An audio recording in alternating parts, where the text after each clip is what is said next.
Now, the Bram Weinstein Show on Washington's new home for sports, ESPN 630. Hey, babies and babies. Hi, everyone. Merry everything, everybody. Merry everything. Yes. 10 bobbleheads in your stockings this year, everyone. Hi, everyone. You can get stockings with 10 bobbleheads and Zach bobbleheads. Hi, everyone. I think you were away. Did you see the Nats giveaways this year? Mike Rizzo's a bobblehead. Which tells you everything you need to know about the roster. I want one, though. That's the only one I want. This came up last week when I was out with a couple people, and they were like, did you see that? And I said, no. They said, it's a Rizzo bobblehead. And I looked at him, and they said, yep, I guess we don't have a good lineup. Can't pick anybody out of the players to make him a bobblehead. So you got to pick though. Rizzo. There are. Stone Garrett. No, it's hold on, please. What was the giveaway on the 12 Days of Natitude sale? Remember that? It was like you can meet Stone Garrett one day. You were the one that read that. I didn't want to put him on blast, but yes, it was like meet Stone Garrett or someone else, but it wasn't C.J. Abrams, Kiber Ruiz, Josiah Gray, or any of the young stars. Well, none of which are superstars, which is the weirdest part of the whole thing. Right? Yeah. So. We're pedestaling those guys, are we? Bars low, guys. So all right. Oh, okay. Yeah. It was C.J. Abrams, who already had one this past year, so this is going to be his second one. Kyle Finnegan for Star Wars Day. So he's in a rebel uniform or whatever. This one, Lane Thomas in a train, by the way. Get the Lane train. I think that's a good one. And this one, which I'm actually shocked hasn't happened more, Mackenzie Gore, but you don't know what uniform he's wearing. So it's either the Navy uniform, the Cherry Blossom uniform, or the white uniform. You have no idea. None of this excites me. You know that, right? Yeah, but you're not. None of it's exciting. You're not P1 Nats fan, though. I wouldn't expect you to get excited about anything. Who is? Really? Who's getting all pumped up about this? You? Someone is. Lord. Someone is. I'm not as pumped. I just don't collect that stuff anymore. But don't yuck somebody's yum over there. There are people that collect all of them. I'm just saying it's boring. That's all. It's not your number one sport either way. I know, but if they were it's like your fourth favorite sport in the city. Honestly, they ought to do a Juan Soto one. No, they shouldn't. Yeah, they should. That's blasphemous. Do that. Dude, don't bing bong your own show, man. Yeah, do that. Don't bing bong your own show. I'd want that. When the Yankees come to town, they should have a Soto bobblehead. Yeah, do that. You don't know if he's going to wear a Yankees uniform or a Padres uniform or a Nats uniform. Right. Don't do that. It's better than Mackenzie Gore. No offense. You're better than that. Stop it. Yeah. Stop it. Well, you don't think I'm a troll? Well, I can be at times. You mean you don't want the Harry Potter Day house jersey? Oh, I don't want that, but that is more exciting than the bobblehead you named. You don't want the Nationals Christmas in July ugly sweater tank top? I like that. That one better than the bobbleheads. You're selling me more now. You're selling me more now than a Mike Rizzo bobblehead. I am way more into that. I don't know why they're doing Why don't you get my bobblehead? Me, Jordan Poole, Wes Unseld Jr. I can't make the joke I'm going to make. I'll get in trouble. So yeah. I'll just leave that one alone. Our new Russian guy. I'll tell you off the air. Okay. Because I think it's a funny one. Yeah. The mayor of Alexandria. You get his bobblehead. Glenn Youngkin. The supreme leader of Qatar. You can get his bobblehead. I will say this. This is a smart one by the Nats. You just let that one go. Yeah, I'm not. Supreme leader. That's definitively not what they call him. It's definitively not. I have no comment on the matter. September 28th, though, I like this one. Nationals hockey jersey giveaway. Oh, all right. That's a good one. With hocky right around the corner. It's going to say Harris Teeter Hut all over it, probably. It actually doesn't say it has a sponsor that I can see. So, all right, very good. One other quick note before I get into sports. Yeah. Callow revealed to me he does not have TSA pre-check. Yeah. Mm-hmm. Who doesn't have that? I don't know. I don't travel a lot, dude. Anybody? I bet most of the people listening don't. Yeah, because exactly. I go to the airport. It's the boundary stone thing again, playa. No, I go to the. It's there every time. I go to. Everybody knows what TSA pre-check. Let's do that poll. Do you know what TSA pre-check is? Do you know what the boundary stones are? You're going to be very surprised again. How many people? 99% know what TSA pre-check is. One person's heard of the boundary stones. The guy who made the website about the boundary stones. 5% of people have it, though, is what I'm telling you. I'm surprised by that. How many times do you go to the airport and not realize that is like a humongous advantage? I mean, listen, it's to my advantage. I don't even want to tell you why you should do it because it's stupid if you don't have it. Well, here's the thing. The most time I've ever waited in any of the security lines for any of the airports has literally been 20 minutes, probably the last 10 to 15 years. What? Because Dulles? Yeah. Dulles' new security, I walk right through fine every time. At BWI? Yeah, same thing. Yeah. Perfectly fine. Text me when that happens on Christmas Eve morning. I know, dummy. That's why I asked. That's right. It's the one time You're I'm traveling. You're going to go full John Candy, planes, trains, and automobiles and wish you had TSA pre-check. I didn't book the ticket or pay for it. So when you have all these drooling, sick, screaming children in that line in front of you who are very angry and dressed up in weird clothing, you're going to be very upset that you're not whipping through the airport with that thing. At 6 a.m.? I don't know. I mean, you also don't have to take off your belt. You don't have to take off your shoes. You don't got to take the computer out of your bag. Anyways. You don't wear a belt? No, I dress comfortably, dude. This is ridiculous. So you like Mackenzie Gore bobbleheads, no belts. No, I'm saying I wear like athleisure.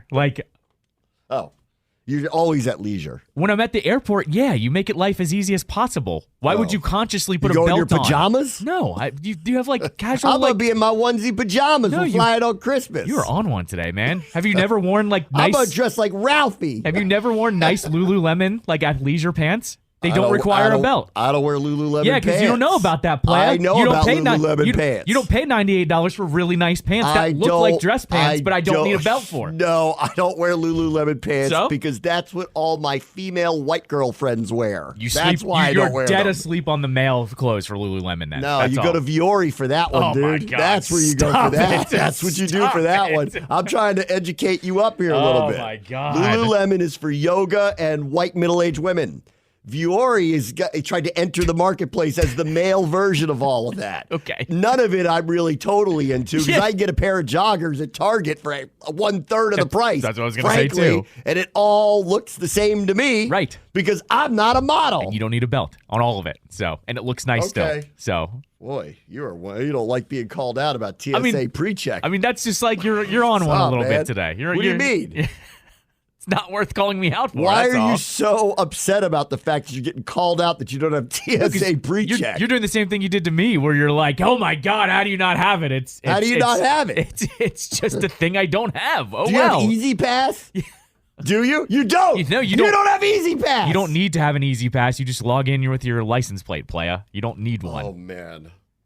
How many toll lines did you wait in? How often if you're in the area, you don't need coins? Same thing. Coins. You had to have coins for years. Once again, you're ignoring me. You don't need it in the area if you just register your license plate. Oh. Now, if I'm driving up to New Jersey or New York, yes, I would need it. But you know when I do that? Never. That's why I don't have it. Oh, okay. Wow. I don't know why you don't want the simple things. Do you have a laptop? Yes. Okay. And a desktop. Just curious. What does that have to do with anything? I don't know. What does that have to do with anything? You seem to be ignoring these things. No. You could simplify your life. For the 4 times I fly. You seem to want to simplify your life. You've gotten rid of belts. Why wouldn't you get rid of, the idea that you have to stop at a toll booth? Stop talking about sports, man. You're just trolling me at this point. I can't believe it. I'm right. You're wrong. It's fine. I never said you were wrong about anything. This is the thing. You're arguing against yourself here. That's true. Why are you traveling Christmas Eve morning? Just out of curiosity. Cats play Saturday night. Yeah, you're stuck, huh? Yeah. I'm traveling Saturday for that. That's probably gonna be interesting. Have fun with that too. I'm on a train. I knew better than to take the plane. You're gonna get on a train. I'm out you're gonna on the plane. plane. You're gonna have a bunch of people wrapped gifts with you. The last place on earth I want to be, December 23rd or 24th, is Newark Airport. Yeah, have fun with that. Enjoy that. That is the wrong side of Christmas in that place. I should preface this, and I'm still thankful, that I'm going to see my parents for Christmas, but I was not given any options. It was, here's your flight itinerary. Mm-hmm. So okay. There you go. Just saying. Okay. That's all. Can you wear whatever pants you want to wear, or do they dictate that to you too? It's 6 a.m., dude. It's whatever. Okay. Let's Do you not wait. Do you not dress casual when you have a long flight or a flight ahead of you? Describe casual. I wear what I'm wearing right now, which is right. I wear all that all the time. Okay. If it's a 5 a.m. flight, are you still wearing that? I don't wear hospital pants, if that's what you're asking. Okay, I'm not wearing hospital pants either. I don't bring my teddy bear on the plane. I don't do that. Wait, do you think I do? I feel like now you're attacking me. Why are you so upset about it? Because I feel like you're shading me over there. You're just if you just let it roll off, I'll just stop. Some days I don't. It's bothering and some days I don't. You know this. I don't know why any of this is bothering you. These are your favorite days. You're going to keep taking shots. I don't know why any of this is bothering you. Sometimes I know I'm going to say something and it's going to bother you. None of this sometimes falls I don't react. Yes, none of There's this. There's days where you throw bait out there, and I know that's bait. None of this falls in the category. What are you? Are you upset because it's Christmas? No, what's going on? No. Are you one of those people? You get upset around this time of year? I don't get upset. Okay, I don't know. Some people get upset at the holidays. I don't know. Then you can't talk about anything. No. You're like, I like Chinese food. Why wouldn't I like Chinese food? And you're like, I don't know. Why are you so upset about it? Anyway, let's see. Josina Anderson. This matters to us because we're probably looking for a new coach, right? Probably. Right. Correct, yes. Tweets that Ben Johnson, hottest name on the block, correct, offensive coordinator, Detroit Lions, is asking for $15 million a year to be a head coach. Right. Now, nobody knows what head coaching salaries are. Mm-hmm. It's not disclosed. Right. We have ideas of what they are, and that's the other thing about all the rumors about Bill Belichick. We don't know how much money he's making. Right. And I'm going to guess it's more than that. Probably. So, right, whatever. That's their money to spend and whatever. 2, this guy didn't take a job last year and, in fact, went on a couple interviews and then immediately shut it down and said, I'm staying here. Now, will he do that again? I don't know. He's preemptively saying this. To who is he saying that to? Well, also, why would anybody have interviewed with him at this point? They wouldn't have. Right. That's the other part about this. That's weird timing. When I saw this morning, I was kind of like, that's a random one. That's random. His agent quote tweeted her. Oh, boy. And said, I'm told personnel around the league are discussing their awareness that there is no asking price or demand, and this tweet is 100% false and irresponsible reporting per source, which is tongue-in-cheek. I'm the source. Yeah. I'm the agent. Right. Now, that tweet is not clear enough for me. Is he speaking to owners about this guy being a head coach right now? Or is he just saying, we haven't asked for a price yet? And that's not clear here.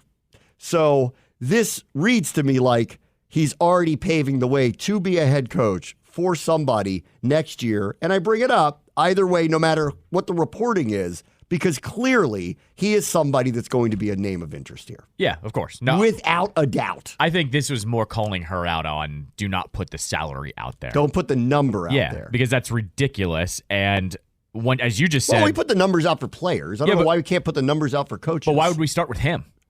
That's where. Well, I don't know. I mean, I would want to know that Bill. She's wrong.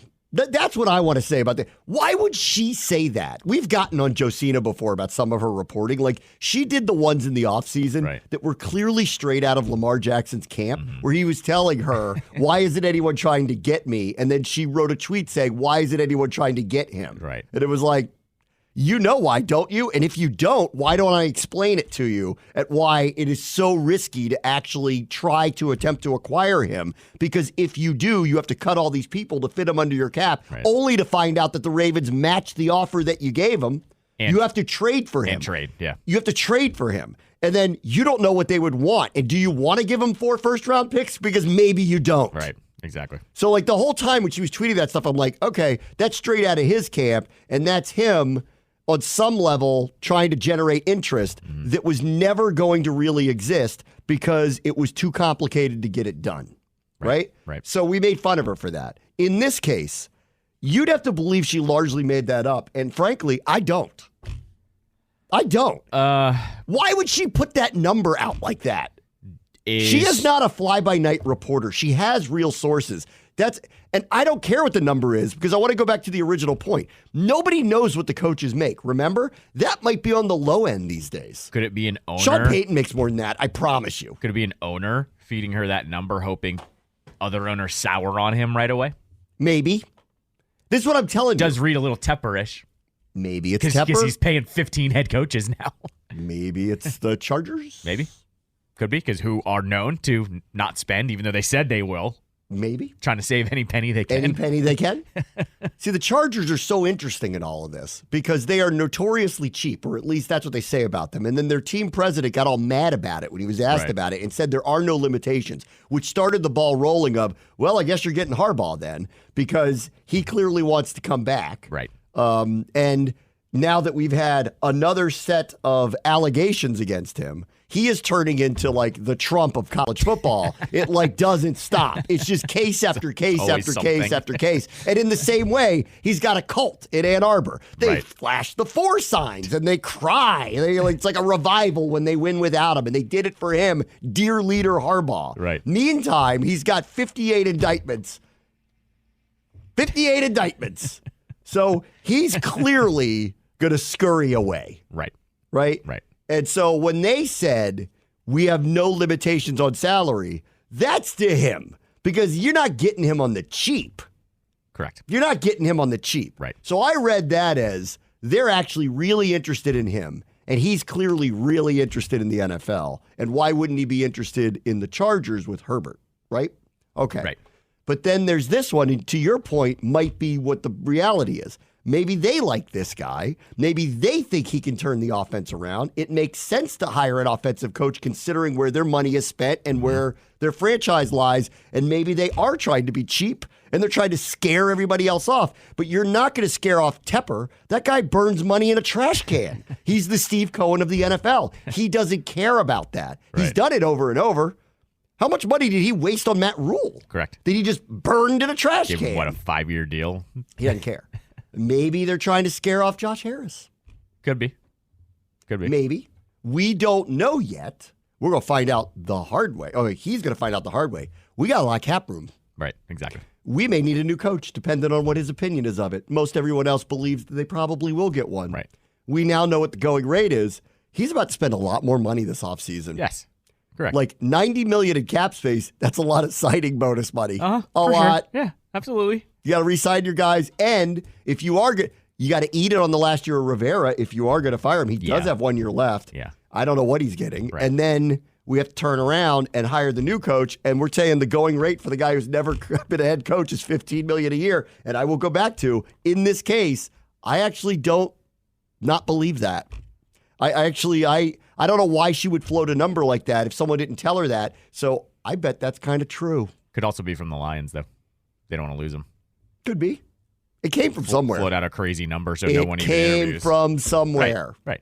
It didn't come from this guy. Correct. He's not putting that out there. Right. It didn't come from that agent. He immediately responded to it. Could it be an ownership group trying to scare off people like the Chargers, who typically are cheap? So maybe that is Tepper. Maybe it's Tepper going, he's the hottest guy? Right. Fine, go get him. Let's get the cheapos out of the way because we don't want them to like make this any higher than we have to make it. But they can outbid them. They're the ones sitting at the auction in the back just flipping up the sign every time you raise. You're never going to outbid them. And they just look at you like, when are you going to stop? Right. Stop making it hard on everybody here. Correct. Yeah. You're going to lose. How much do you want to lose? Right.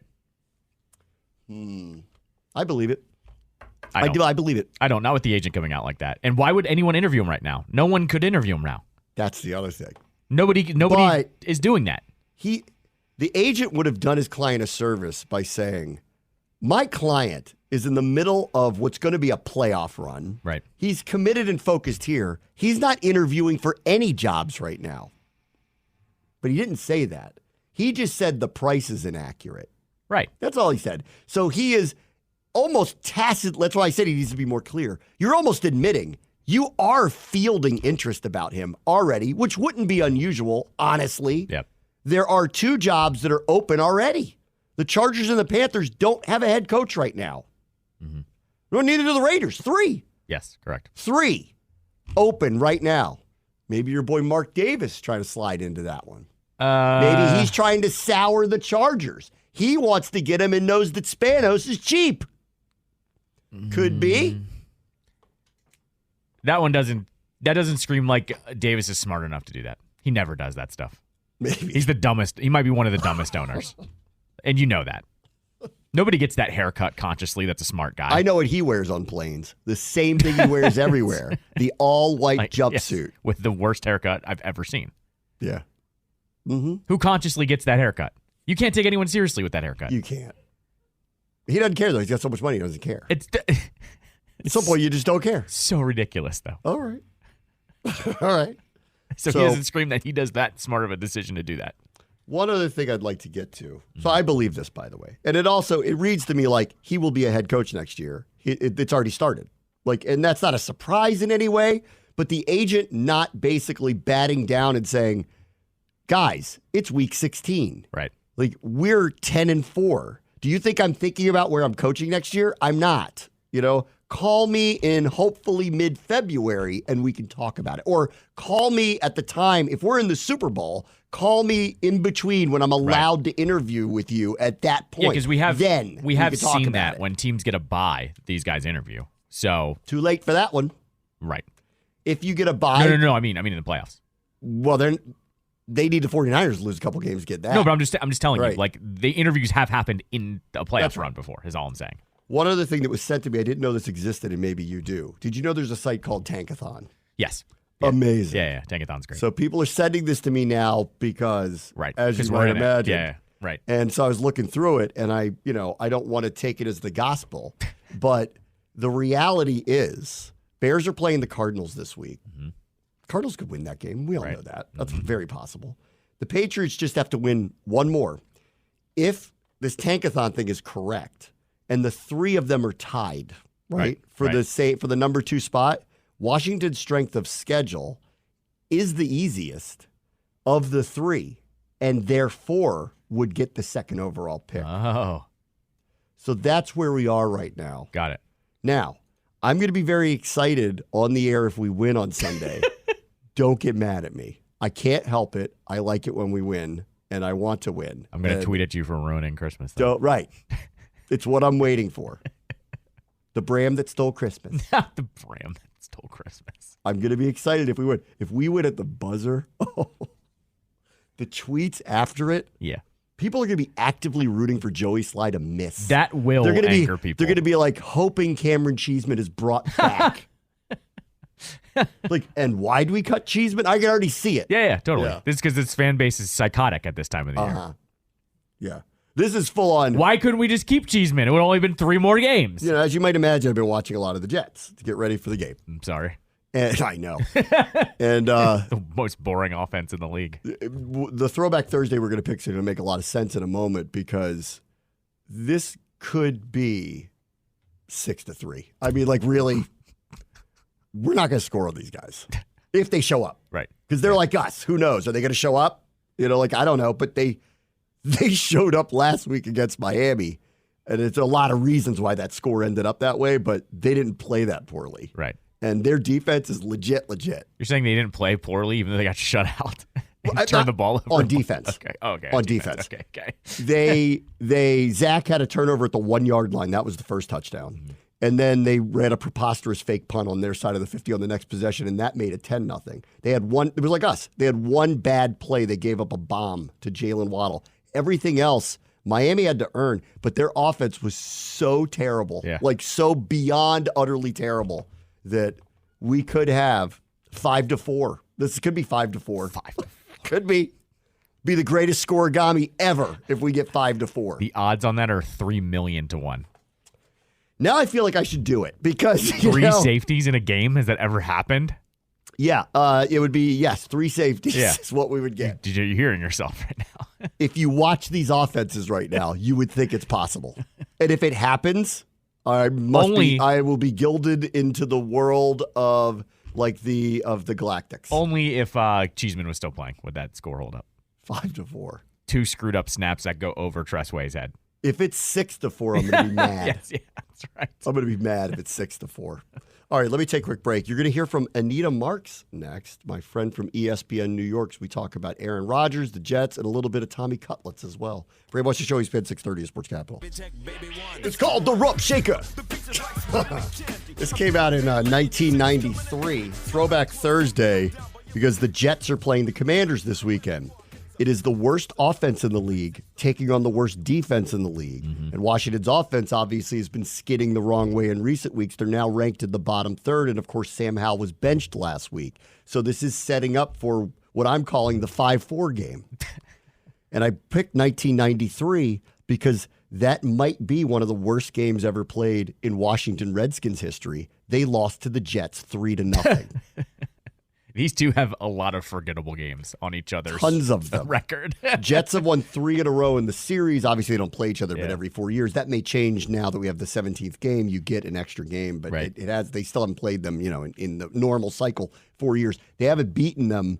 I don't know, it's sometime back in the mid-2000s because they've lost 3 straight meetings against them. But in 1993, and I was looking at some video of it last night, Bob Costas and Mike Ditka called it. Ditka had on his famous sunglasses. He might as well had a cigar in his mouth the whole time. And they called what might be the worst game, that Washington's ever been a part of. 3-0 Jets. We had one a few years ago. Remember the Niners beat the Redskins 9-0. Right. Remember that? That happened. But that was in a torrential rainstorm. It was messy. Yeah. That wasn't this. This was ineptitude. Pick your of poison. The highest degree. Pick your poison, though. 3-0, or weren't they a part of the Bears 61-0 game too? 73-0. Yeah, so, which is the all-time worst defeat in NFL history. Pick your poison. Do you want 3-0 or do you want 73-0? In their history, they've been part of the highest scoring game, the game where they beat the Giants. I can't remember what the score was, but that was the one where Sam Huff ran up the score on purpose because he was so mad that the Giants traded him that he made them kick a field goal at the end of the game to run up the score on the ex-coach who had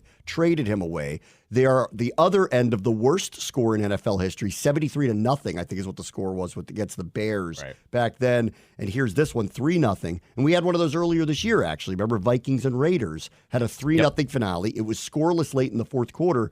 There hadn't been a scoreless tie in the NFL since the 50s. So they were trending towards that. This one was 3-0 at halftime. Got it. And nothing else good happened. Fun. I'll tell you about it later.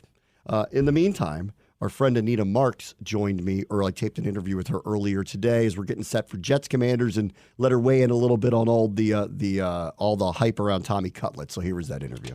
Let me welcome in my friend, colleague, Anita Marks from ESPN Radio in New York, an ESPN bet analyst. You could see her on ESPN as well. Hello, Anita. How are you?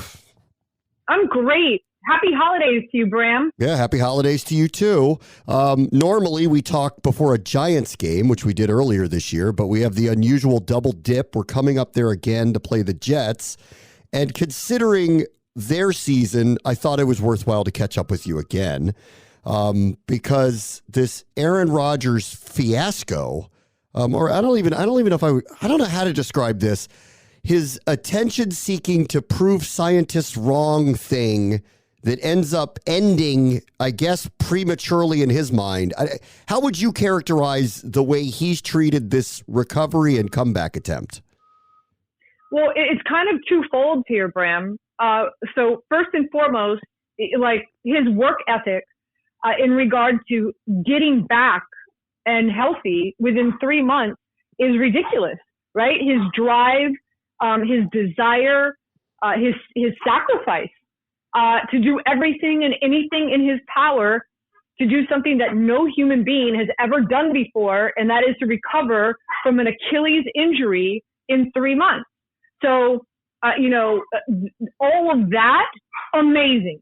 And a big reason why he did that was because, he wasn't sure at this point in time when he's medically cleared, if possibly the Jets potentially could be in a situation where they'd still be, in the hunt for a playoff spot. So let's shelf that. So commend him, hard work ethic, all the things.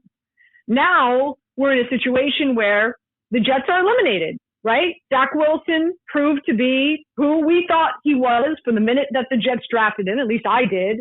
And now this Jets team, who didn't prepare their quarterback room better. Look at what Joe Flacco. Look at what Joe Flacco is doing, Bram, with the Cleveland Browns. And oh, by the way, Joe Flacco called the Jets to ask the Jets if they wanted his services, and they turned him down for Zach Wilson. But that's, I'm sure, a totally different conversation for a totally different show. So now the Jets have been eliminated. But, it's this, what's more important, right?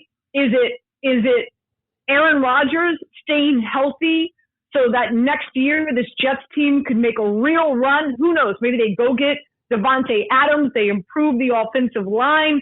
They wheel and deal, have a solid draft pick, and really get ready for next year?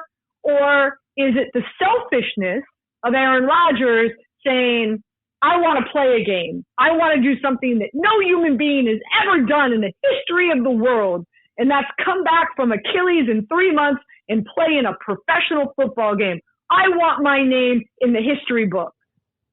So that's where we're at. I think it's selfish, especially after everything that the Jets have given up for him. I don't believe he's going to play this week. They did make room for him on the 53-man roster yesterday, which boggles my mind. So I'm sitting back and I'm like, I would not be shocked if we see him suit up and play against the Patriots in week 18. I wouldn't be shocked, Bram. All right. Well, okay. That's crazy. All right. Well, let me ask this then. What is his motivation here? Is it to prove science wrong? Because I don't understand that motivation at all.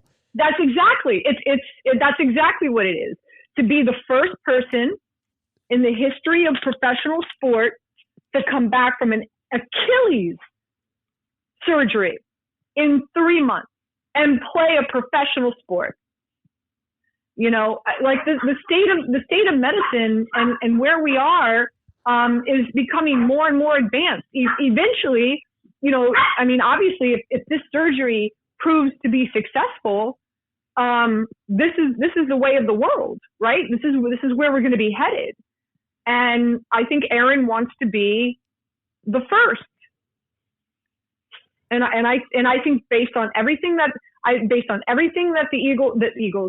the Jets gave up to get him, draft picks, all the things, and the fact that they have a pretty good shot next year with him at quarterback. They've got cap space.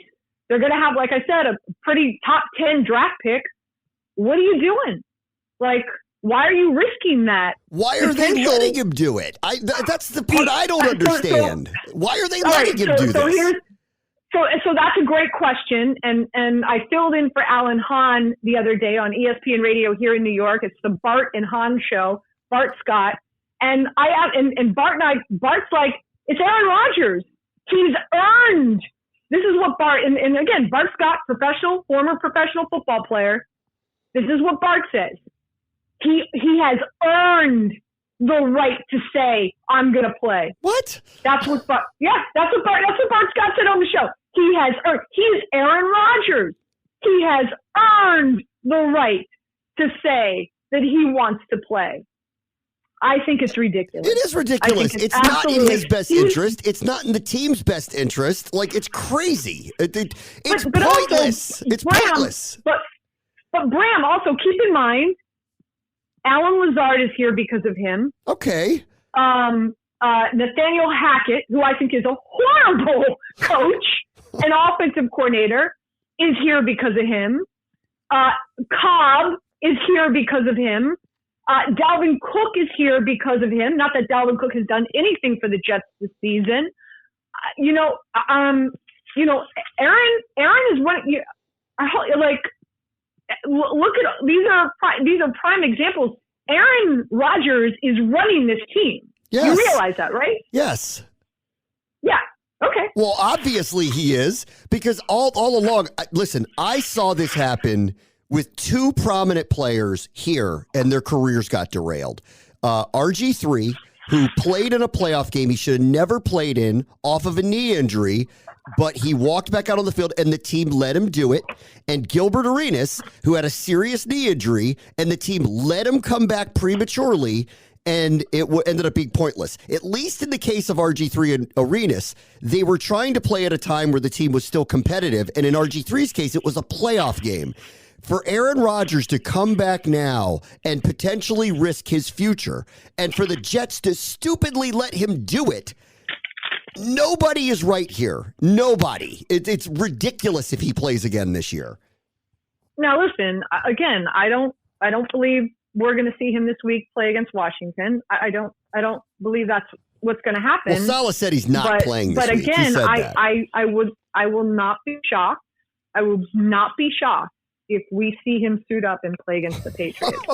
That would in week 18. That would not shock me at all. Why else is he on the 53-man roster? That doesn't even make any sense to put him on that. And I don't know. Does he want to be considered for comeback player of the year, Bram? Maybe. That's egotistical enough for him. Yeah. But again, I don't think anyone is going to win it over Hanlon, right? Yeah. obviously, how terrifying that situation was last year with his heart stopping when he was going up against Buffalo playing Cincinnati. Regardless, I don't think anyone is going to win it over him considering the circumstances and what happened last year. But still,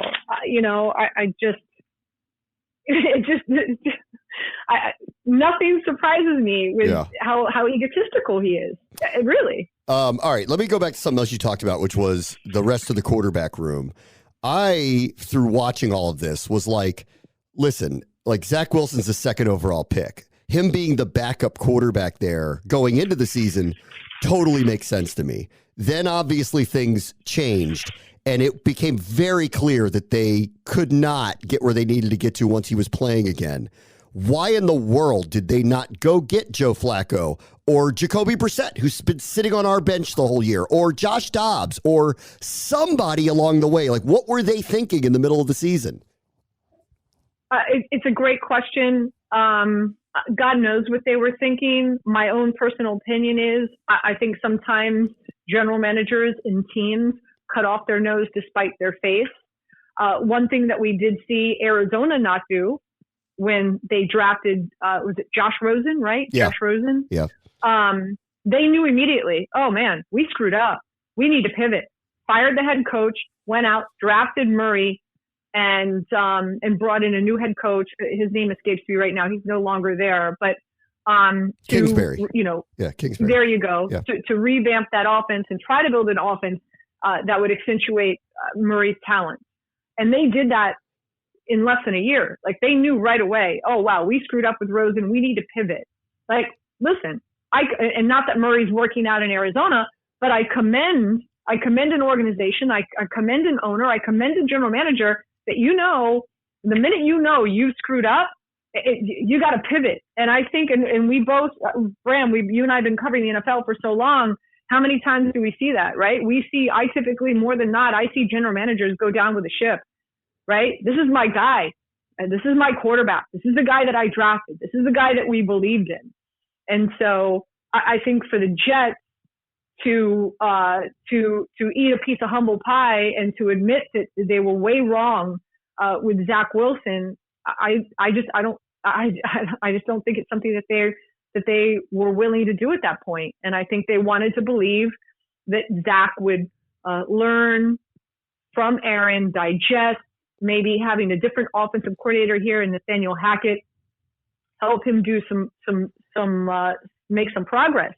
But it's not there. He doesn't have it. He's not it. I mean, I'd say he's a middle of the road backup quarterback in the NFL. Yeah. I don't believe he's going to be on this team next year, by the way. And I think hopefully they've learned their lesson and they're going to go out and they're going to bring a more savvy veteran in. I don't know, like a Gardner Minshew, like a Jacoby Brissett, somebody who could come in that, God forbid, if something happens with Aaron Rodgers next year, they do have somebody who could step in and potentially win some football games, especially when you've got a defense that's top 3 in the NFL and you've got a running back in Breece Hall who's leading the league in yards after contact. I mean, heck, Bram, you and I could go quarterback that team and do better. All right, before I let you go, I got to ask about the Giants. This Tommy DeVito thing might be Cutlet. This might Tommy be Cutlet. This has got to be the greatest 15 minutes of fame since what? Jeremy Lin up there. I haven't seen. I mean, and I appreciate that he is soaking it all in because it's not going to last, right? Like, you all are aware that, like, this is a fun moment in time for Giants football, but he's not Tom Brady. Like, you guys realize that, right? Of course, it's not about that. It's the story, Bram, right? Like, Jersey kid, gets recruited by Don Bosco High School, one of the best athletic high schools here in Jersey, gets a scholarship, goes to Syracuse, transfers to Illinois, undrafted, decides to take less money to come and play for the Giants because he's from Jersey. This is his team. So allegedly he took less money being offered to him as an unrestricted rookie or a free agent rookie, and comes and, competes And then all of a sudden, because of what happens with Daniel and Tyrod Taylor gets injured, he comes in and then his interviews. The dude lives at home with mama. Mommy makes his bed. Mommy makes him chicken cutlets every night. You know, a true Italian family. You know what I mean? Like, we're talking about, like, you know, he comes onto the field at the stadium. They play the theme to Sopranos.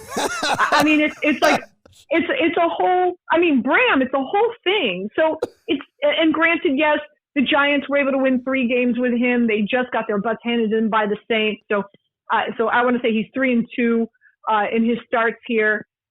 I think this is what's happening. He's competing and he's trying to show the Giants that he's worthy of a backup quarterback spot to Daniel Jones next year. That's what he's doing right now.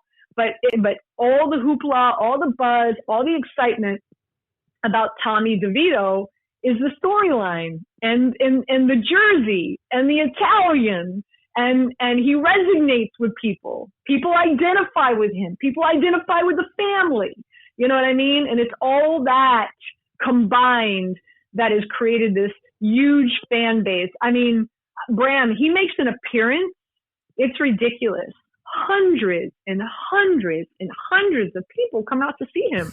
It's more people come out to see him at an appearance than they would Saquon Barkley. It's insane.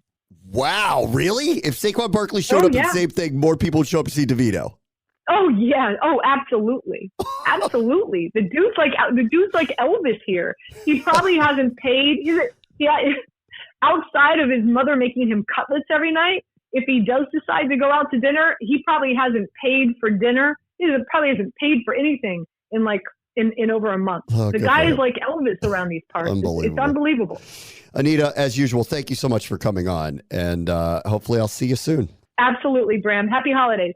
All right, it's Anita Marks. You can hear her on ESPN Radio. Up in New York, see her on ESPN. We'll take a quick break. We'll talk about the debut of Ivan, my new favorite Russian. That's next. Bram, watch the show, ESPN 630 Sports Capital. This song has lasting power. Scoop, there it is. My kids know it is Scoop, there it is. These guys, obviously, they mentioned DC a number of times. Tag teams from here. Yes. Big hit from 1993, Throwback Thursday, to commemorate one of the worst games either the Jets or Redskins have played, a 3-0 outcome that the Jets won at RFK Stadium. And Washington, the Jets are playing on Sunday in what does not feel like is going to be a Christmas classic. But we'll see. You don't know that. Who knows? Maybe the final score is 48-47. Who knows? Who knows? I'm calling it the 5-4 game. That's what I'm calling. You got to call it regardless. Yeah, and I'll enjoy every moment of it because I like calling NFL football games. So I will be very happy to be there. How much do you think a vintage tag team shirt original from 1993 costs? $10? $145. Wow. It's an amazing looking shirt, though. Let me see. So have you gotten me a Christmas gift yet? No, I haven't. Want to think about it? You want to think about that? Will you wear that? It says, whoop, there it is, homie. Yes, I would wear that. You'd wear that. How would I not wear that? Okay. When you were going to get me the all-gold Commander's jacket, sequin jacket, I was going to be forced to wear that to the opener, but I was never going to wear it again.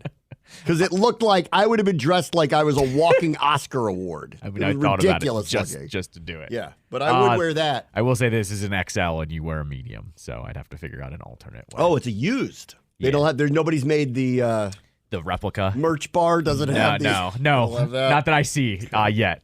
I'll keep researching it. Okay. I did see today that Jaromir Jagr is setting off for season number 36. It's insane. At 51 years old, he won't stop. So congratulations to him wherever he's playing in Europe somewhere. Yeah. He's season 36. It's like top Swedish league or something. Like it's not an also-ran league. Yeah, I love Stockholm. It's great here. Yeah, I love it. It's just like Washington. Don't even talk like that. He doesn't. He definitely doesn't.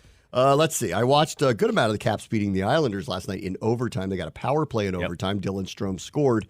And then, they immediately went to a replay of this goal. And then they showed the replay about 5 times. And I didn't really have the sound very high up. And I could not figure out what exactly they were replaying. And then I flipped the sound up because I thought maybe Joe B. and Locker would know. And they kind of were confused about what was actually, because they're like, when you see the goal, even in real time, it looks like nothing's wrong. And then I'm like, well, it must be goalie interference. And then clearly it wasn't. And then it's like, well, and then you hear them kind of go through the whole, were they offsides? They went all the way back to the beginning of the play. It wasn't, not even close. And then they got around to maybe there was a high-stick puck at like not right before the goal was scored. And then they showed this angle where it clearly wasn't. It was the weirdest delay to end a game that I think I've seen because the Islanders walked into the locker room and then came back out. Like their coach stopped them and brought them back out. And there was zero that was controversial about it. That was the weirdest part of the whole thing. My guess is the Islanders said Tom Wilson played the puck with a high stick. That's who John and Ken thought was the closest one. It was the only thing it could be. And you have to, if you're the refs, if you even think there's a chance, you have to review that, especially on a literal goal that's worth a point in the standings for people in the same division. I'm with you, though. It took a little too long after he scored. You should be able to rewind that one fast and figure it out. But, yeah, either way, they end up getting the win, and it was good. It was a good win. I believe I said 3-2 on the show. I did. That's a classic Islanders game these days. That's what you get with those guys. All right, we also had the debut of – I can't say his name yet. Ivan Miroshnichenko. Okay, how do you do? Miroshnichenko. How do you do? Fantastic. Yeah. He looked right at home, wasn't afraid to shoot the puck. He's a former first-round pick, by the way. Yeah. So, right. But here's the thing, too, and Ben Raby and I were talking about this off the air in between periods, is, they've had first-round picks before, but they're of the 15 to 30 goal scorers. The Burakovskis, the Varanas, like those types of players. Like high offensive skill, but they're not going to wow you, essentially. They're top 6 guys. This guy's got like the 40-goal potential written all over him, and last night was an example of it. He has a shot that is just so fast, and he's not afraid to shoot it either. And then there was a play last night, too, where he got physical with somebody and then darted the puck to Matt Phillips for a chance that almost went in for a goal. And then Carberry commented on a play on him yesterday, too, as well, where I guess his line was stuck out there while the Islanders got a chance, and he went right back on defense and looked right at home playing defense against the Islanders, too. So first impressions couldn't go much better for him. Of course, you want to see him, actually get on the score sheet, but there'll be a chance tonight. Columbus isn't that good. As we always like to say on the broadcast, young legs are who comes through in these back-to-backs. He clearly is the youngest of the, anyone Capitals on the team. have oddly been very good on the second part of back-to-backs this year, which is very unusual. Undefeated. For a team of their age, it's unusual. Yeah, you also have tactics in Carolina where you stall. You basically take a knee to try to get that. But no, I would love to see him on the score sheet tonight. The other one is on Saturday. You're going to have a really interesting one. They played Tampa, and Tampa against the Caps is always a fun matchup. Here? So, that's on Saturday night. So I'll be interested to see, over the next 2 games, how he does. I'll be in New York. Yeah, have fun with that on the PATH train. I will be on the PATH train. Off of last night, too, it was a little bit weird. Connor McMichael got sick, so he ended up getting scratched at the last second. I don't think he's going to play tonight. I haven't seen anything on it. But Hendrix Lapierre scored a goal again last night after being sent down to Hershey and then being called right back up. This is worth watching. You have McMichael playing very, very well in every single game. Hendrix Lapierre seemingly is a playmaker every single time he's up here, too. And now you have Miroshnichenko. You have their last 3 first-round picks in the lineup, and all of them look really, really good, and they all look like they belong. So the youth movement is here. You have nothing to be mad about. They're playing the kids, and the kids are actually producing. Oh. So we'll see. All right. Let me take a quick break. Bram Weinstein Show, ESPN 630, Sports Capital. We're hitting my wheelhouse. This is Cypress Hill from 1993. Throwback Thursday to commemorate one of the worst games that the Jets and Redskins played in each of their histories against one another. 3-0 New York won in Washington. And they're playing a game this weekend that, I get stacks of statistics from the NFL to get ready for these games. Uh-huh. And this one was a little light. Oh. So they just didn't dedicate a lot of time to digging through all of the minutia to find all those little nuggets that I might need for this game. 2 really old franchises. Not a lot of stats there, guys. No. I think you need to do one thing for me this weekend. Yeah. Actively in pregame, you got to look for the worst jersey, both sides. Because I think you're going to, these are going to be sickos that are at this game. Oh, and take some pictures for you? Or just just take a picture of 1 or 2. Because you're going to see if somebody's walking around in an Art Monk Jets jersey, I'm going to be infuriated. But you're going to see, only sickos are going to this game. That's right. So Fireman Ed and sickos. Right. Or people who bought the tickets because it's Christmas. See, I have a funny feeling you might see more Commanders fans than you think because they might have planned maybe Christmas in Manhattan the next Sure. day, which I actually tried to sell my family on. I'm like, come with me to New York. Let's hang out on Christmas Day in Manhattan. It'd be really cool to walk around the city on Christmas Day. And they were like, no. But whatever. But I could see someone else's family being open to that. I'm going to guess. So, I'm actually going to guess you're going to see some Santana Moss Jets jerseys. Santana Moss some Jets Coles jerseys. Both sides, too. Lavernius Coles, yes. I'm trying to think who was like prominent for both sides. That's probably the biggest both trade. Ones, Art Monk did end his career there. No one's got a Jets Art Monk jersey. No one's did got end his career there. That's one of those sad ones. Like it's like Patrick Ewing with the Sonics. Like that shouldn't have happened. Worst Art Monk jersey, Jets or Eagles. That's right. He played for the Eagles, too. That's bad. Yeah. That's really bad. Because he doesn't even epitomize that franchise. No, at all. That's a terrible matchup. He's like, what are you so mad at? And stop talking to me. But yeah, I think you're going to see some ugly ones. Yeah. Like you're going to see a McNabb in there somewhere. You're going to see a Jason Taylor jersey in there somewhere. Mm-hmm. You're going to see who's a bad Jets jersey. Like what's a terrible Jets jersey? I don't know.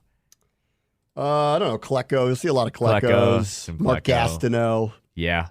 They like that. Insert quarterback here. Sanchez. Maybe Wilson, a Sanchez one is Wilson, out there. Of course. Well, everyone's got a Wilson. Vinny Testaverde's probably a pretty good one. Vinny too. Yeah. Chad Pennington. It's a good one. I don't know. Flacco Hunt. What if you see a Flacco Jets jersey? Flacco That'd be Jets the winner, actually, good. if you see that. Probably. Yeah. Got to be some Rodgers walking around there, right? Yeah, of course, yeah.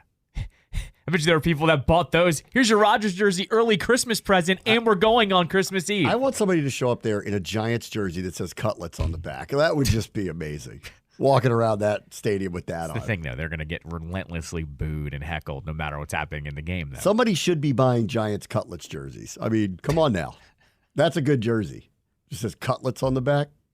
It's such a niche thing, though. I know, but it's going to be dead in a month. Not even a month. I know, but 2 weeks. just you can commemorate it. Have you seen what his trademarks? Like a Knicks Linsanity jersey would be nice. Have you seen his trademarks? Yeah, he went for Tommy Cutlets, and what was the other one? It was some Italian Passing reference. Paisano. That one's no good. Did you see the intent? Paisanos around here is like, oh, man. Did you see the intent? They're like, we've been doing commercials with the Commanders forever, and no one called it the Passing Paisanos. Yeah. Tommy DeVito's LLC TD has filed for 2 trademarks, Tommy Cutlets and Passing Paisano. This is from Darren Ravel. The Tommy Cutlets filing says he's intending to sell branded chicken, pasta, and pizza sauces. You know what? Good for him. You know what? You got to take advantage of this stuff. If I ever get some crazy nickname like that, I'm going to do that too. I don't know what I'd sell. Depends what the nickname is. And I'm waiting for Twitter to explain to me what my dumb nicknames are. I can't wait to hear them. What's your Jewish word to Weinstein? Like, I'm just saying. I don't know. Well, actually, I was talking to somebody today, and they brought up the 7 fishes, which, is a big Christmas thing, right? Yeah. Okay. I obviously don't know a lot about this. I was going to say, what does that have to do with anything? I know about the tree. I know about Santa. Sure, I know about all the ornaments. I know about the presents. I know Jesus. The about religious Jesus. side, yeah, know about of course. Jesus. Yeah, right. I know why we're celebrating Christmas. Yeah. I'm into all of it. I like all of it. Saw Mariah Carey went to the White House. I'm down with that. I'm into all of it. I like it.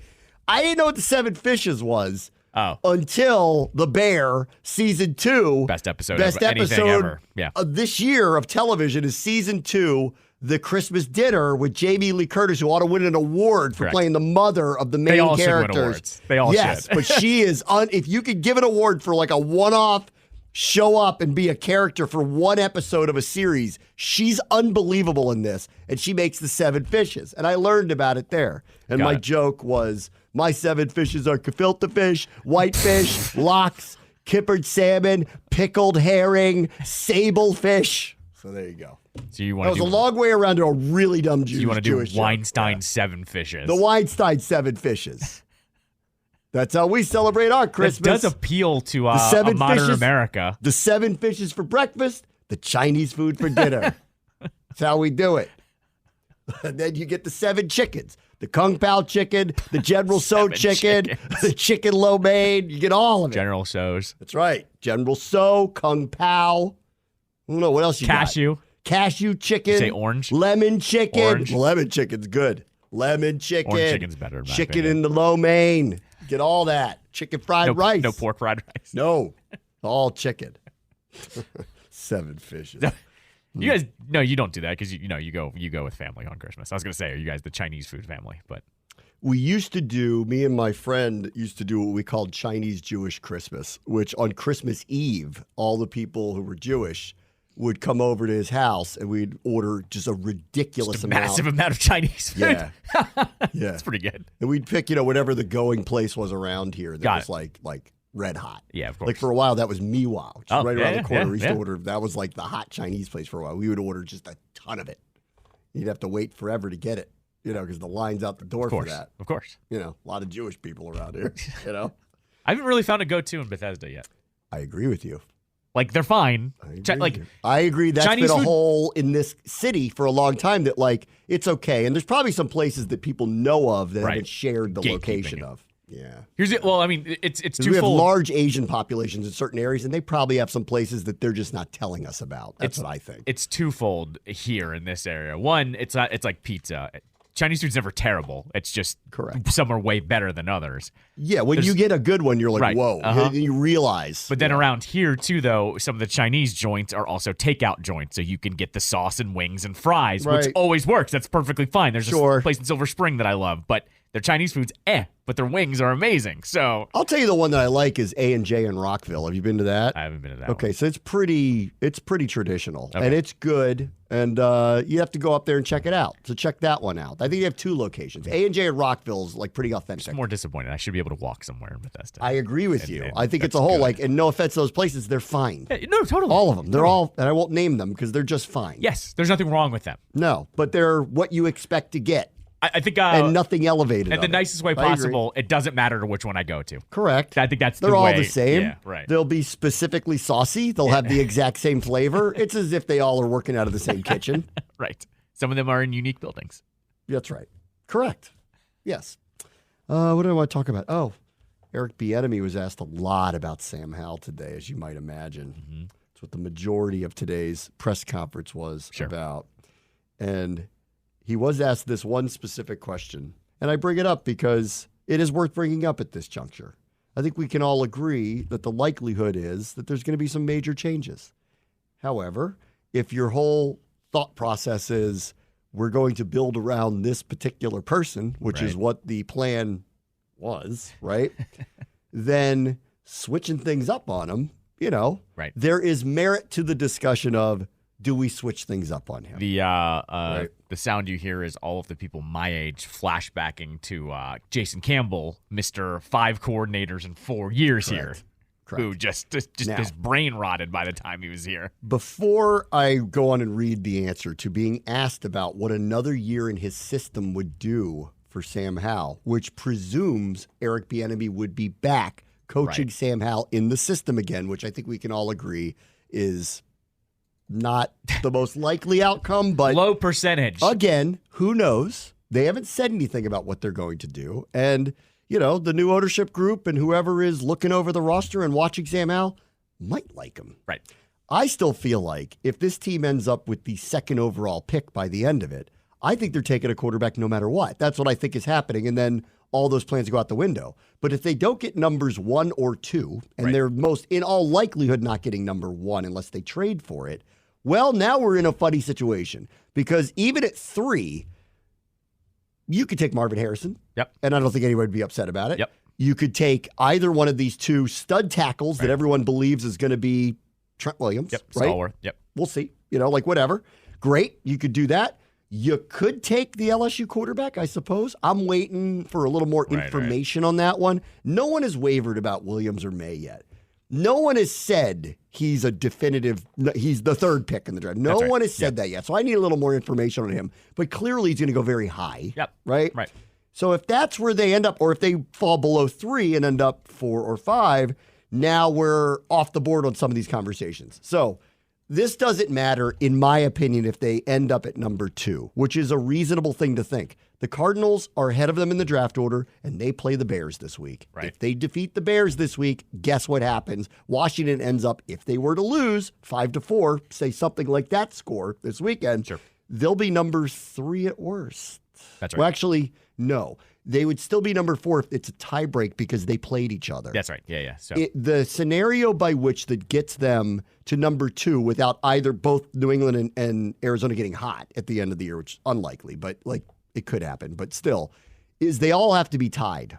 If they all have the same amount of wins. So that would mean if Washington lost out and New England and Arizona each won once, Washington, by what I think is the truth, because they had the weakest strength of schedule, would then therefore leapfrog the other two because that's the tiebreak, which would then give them the number 2 overall pick. So this is a moot point, right, if that happens. Right. But as of right now, it hasn't. And it's possible that Arizona and New England, like Washington, could lose out. And then we're never going to have the number 2 overall pick. Yep. So he was asked what we need to talk about. What would another year do in this system? And this is what he said. It would do wonders because it'll be one of those deals that he's been there and done that. Now, would it be one of these years where you'll say he's a next Hall of Fame quarterback? I'm not going to say that. But just the growth, having the conversations, and as we're talking, I know he could piece together the sentence and the statements that I'm going to make to him. So that's very important. Okay, this is number 1, all right? He goes on to say more about it, but he's basically alluding to that here we are in week 16, and he's still deciphering what's going on here. Yep, right, yeah. And that's not that much of a surprise, but it is a reveal. Sure, yeah. You know, that like a lot of these numbers he posted, he wasn't even really sure what he was talking about. Right, exactly. He's, reading back whatever was said in his ear. Yeah. And that could mean to him a lot of things. Correct. Yeah. It's a different kind of learning. Correct. He said, obviously it continues with his growth process and his evolution of him becoming a quarterback that he has to become, because right now, honestly, he's learning the system. He's still continuing to learn the system. There's other things he has to learn too. There's a lot of complex defensive coordinators out there that are going to present different issues to him, and that's a major test each and every week. Not only is he being tested by us and he's being evaluated, but on top of that, he's being tested by what he's seeing every single play. So he has to learn how to process that information. And when those things can become secondary to him, now the game could slow down for him. A second year would be outstanding because it will help him continue that growth process. So he's making the case that, and whether he believes he's going to be here or not, of course, you're going to answer it, I want to be here, and I want to be with him, if you do honestly believe in him. And I do think that they do. Like, I believe that, whether you believe that or not, like, I do believe the messaging that they do believe in this kid, and they do think he's, going to be something special. And maybe he will and maybe he won't. I agree that flipping things around every year would be third offense in 3 years on him. Yep, right. That's typically not a path to success. Yep. And if they do have a very high pick, they might be taking a quarterback. And frankly, if they change over the whole staff, they may take one anyway.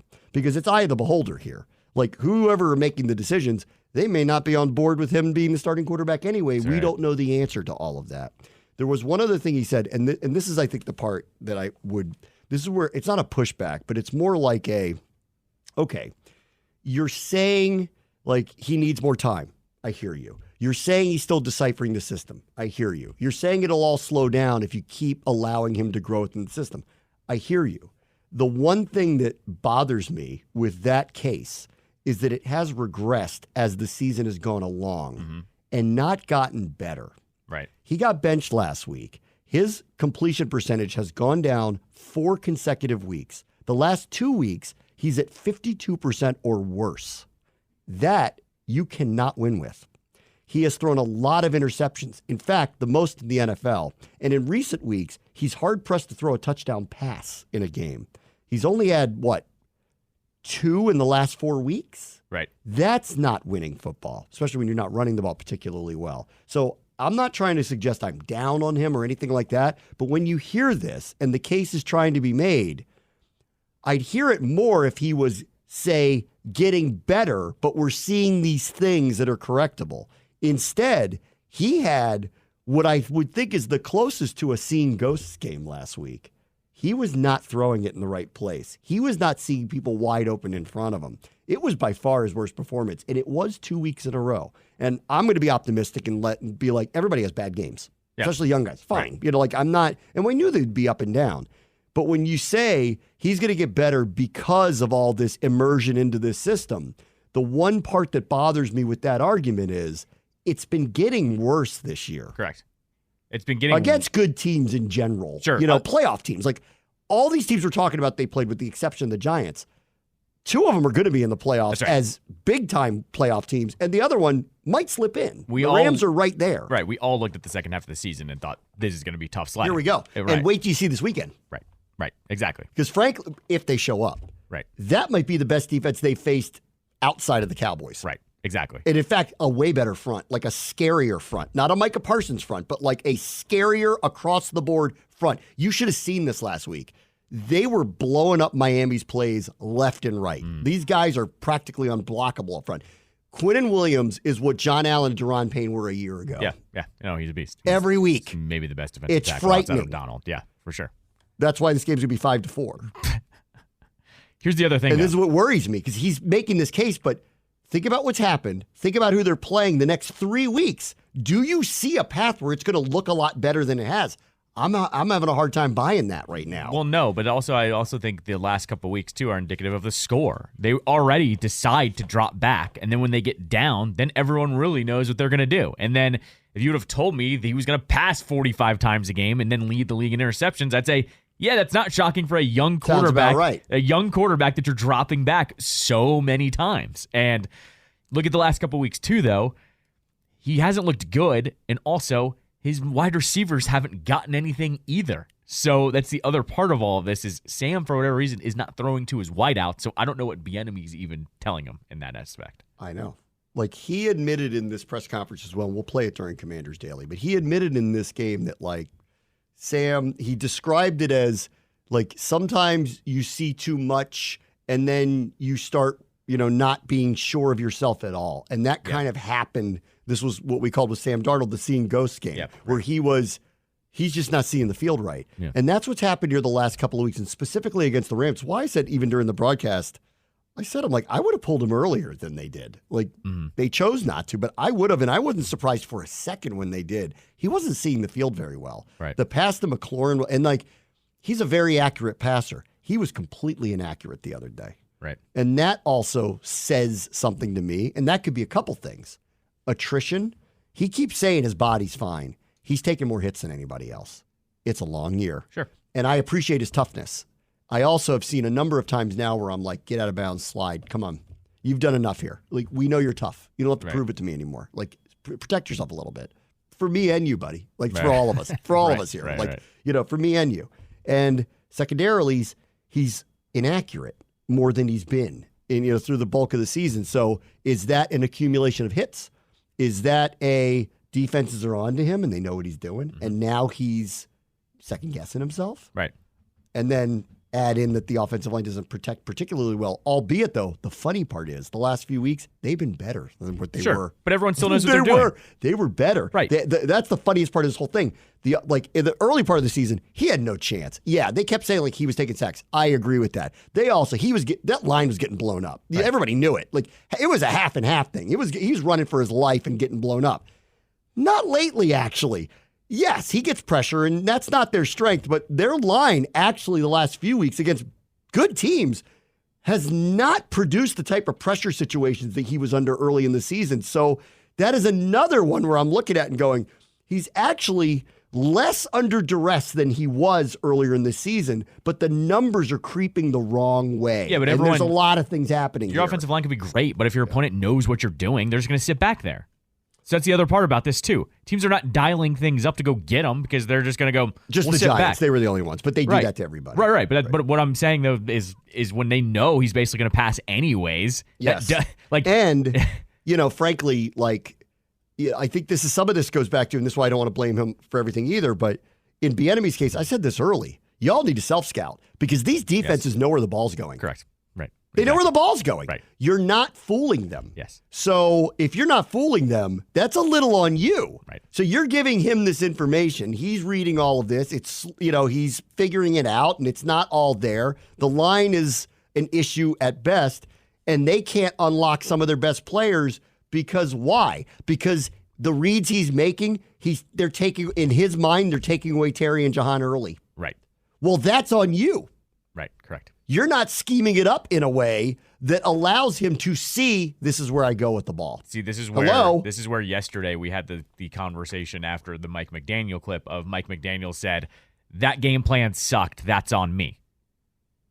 But here we have Bieniemy telling us that he knows everything, yet both his wide receivers that are talents can't have a 100-yard game either. So, I don't know. Something has to give there.